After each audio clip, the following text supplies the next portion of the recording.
Hello guys, in today's video I'm gonna show you how to fix Genshin impact auto close problem, easy and quick. If you want to fix this problem, all you need to do first just right click here and then go to task manager.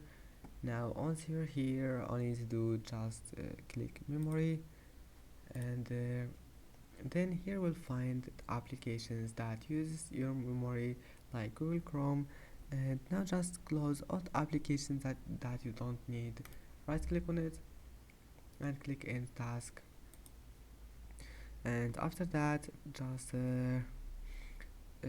try again and you will find that your problem is fixed, and if it's not, just restart your PC and try again. And that's it. I hope that can help you, and that's it for today's video. Don't forget to like and don't forget to subscribe, and thank you for watching this video until the end, and see you in the next video.